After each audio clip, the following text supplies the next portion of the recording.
Halo guys, apakah di antara kalian ada yang masih pakai HP Redmi Note 4 di tahun 2025? Oke, di video kali ini saya akan nyobain HP jadul lagi dari Xiaomi, yaitu Redmi Note 4 guys, dengan kodenya Mido, karena ini yang versi Snapdragon ya.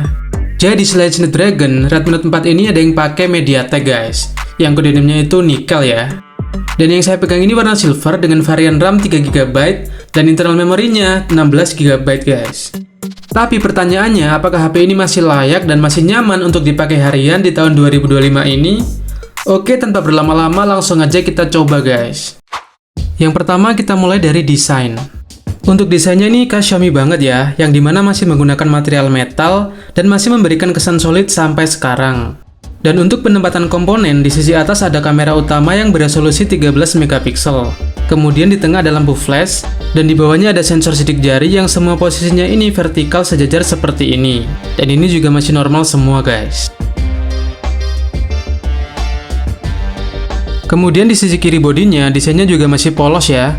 Cuma ada slot kartu SIM sekaligus micro SD yang masih menggunakan model hybrid. Jadi harus gantian pakai dual SIM atau memory card. Kalau di sisi kanan juga masih ada kontrol fisik yaitu tombol volume dan tombol power. Untuk tombol volume ini masih solid saat ditekan, tapi untuk tombol powernya udah agak keras guys.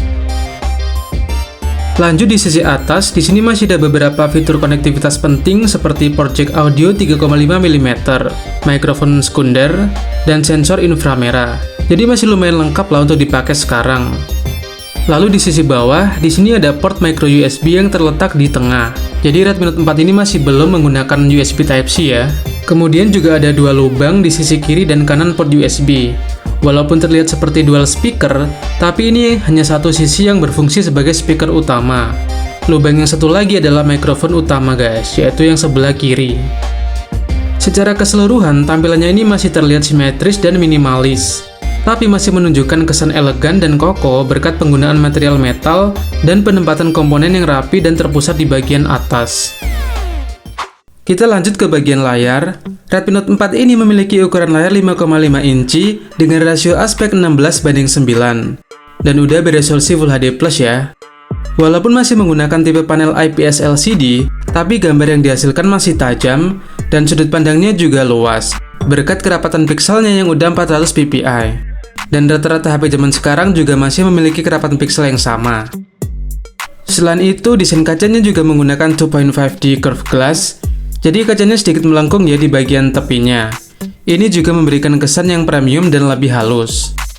Untuk penggunaan harian multimedia seperti nonton video ataupun membaca teks, ini masih termasuk tajam dan detail, jadi masih nyaman ya buat dipakai sekarang. Dan multitasknya ini juga udah bisa sampai 10 sentuhan. Tapi unit yang saya pakai ini udah ada minusnya ya, yaitu di bagian tengah ini ada yang nggak bisa disentuh, walaupun cuma sedikit sih. Jadi kalau kalian beli HP bekas, pastikan cek touchscreen-nya menggunakan aplikasi Touchscreen Test ini, karena bisa mengecek lebih menyeluruh guys. Untuk sektor audionya juga nggak terlalu spesial ya. Jadi cuma ada satu speaker di bagian bawah sebelah kanan, dan suara yang dihasilkan pun juga terkesan biasa aja. Apalagi beda device, beda kondisi ya. Dan unit yang saya pakai ini kalau volumenya dimentokin ke atas, itu udah pecah banget suaranya.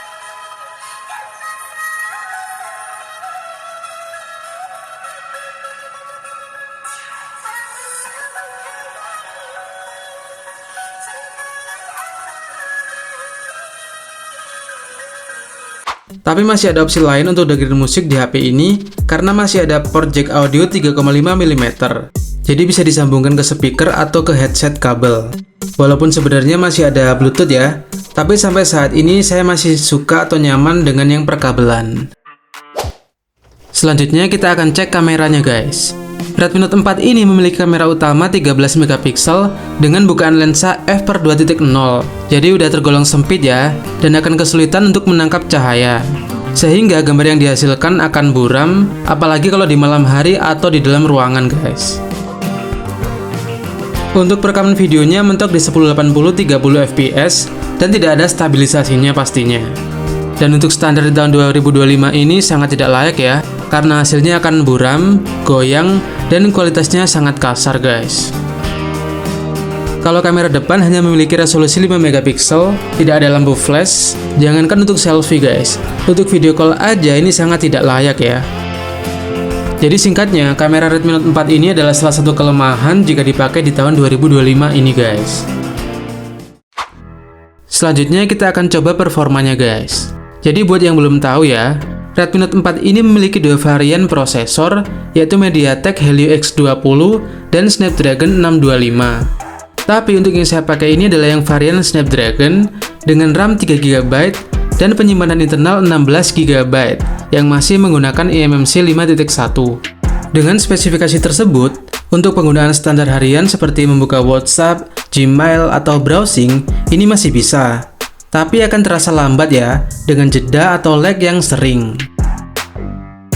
Apalagi untuk multitasking, hampir tidak mungkin dilakukan tanpa refresh ulang guys. Dan kalau untuk sosial media seperti Instagram dan TikTok, pastinya sudah sangat berat ya.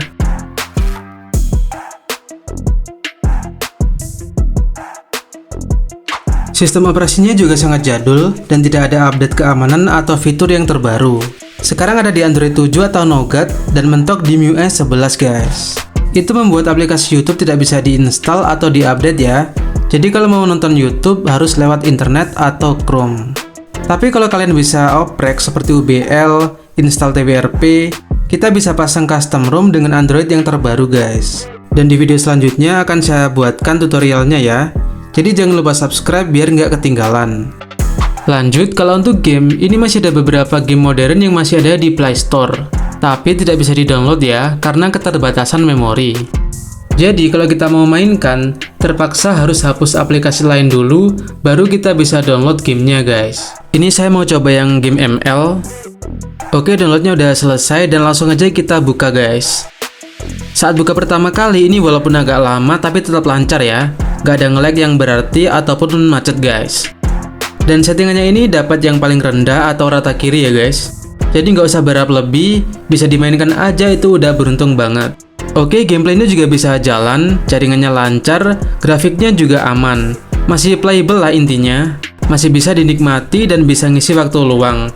Tapi nggak bisa yang kompetitif banget ya, mengingat spek dan kondisi HP ini yang apa adanya guys. Kalau untuk baterainya, Redmi Note 4 ini udah dibekali dengan kapasitas yang lumayan besar ya, yaitu 4000 mAh. Pada tahun itu, ini udah sangat besar sekali ya guys, karena yang lain itu masih 2000 sampai 3000 mAh saja. Tapi kalau di tahun 2025 ini, pastinya udah mengalami penurunan kapasitas, dan kesehatan baterainya bisa berkurang. Karena saat saya pakai itu bisa ngecas 2-3 kali sehari guys. Apalagi ini masih pakai port tipe micro USB ya, yang rentan rusak dan memakan waktu lama untuk mengisi daya atau tidak fast charging. Dan mengisi daya dari 0 sampai penuh bisa memakan waktu sampai 3 jam lebih guys. Tapi kalau untuk fitur dan konektivitas ini masih ada yang berguna di zaman sekarang ya.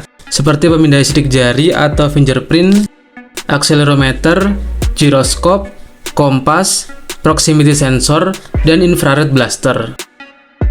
Jadi secara performa, keamanan OS-nya, dan kamera, HP ini udah tidak layak ya untuk dipakai harian di tahun ini. Karena sudah sangat nge-lag, loading lama, dan tidak kompatibel dengan beberapa aplikasi. Tapi kalau untuk chat WA atau Facebook Lite, ataupun dokumentasi ringan, HP ini masih bisa lah dipakai sehari-hari guys. Tapi harus ganti baterai juga ya, biar lebih awet. Jadi apakah kalian ada yang masih pakai Redmi Note 4 di tahun ini? Tulis pengalaman kalian di komentar ya. Jangan lupa like dan subscribe kalau suka dengan gadget klasik seperti ini. Terima kasih.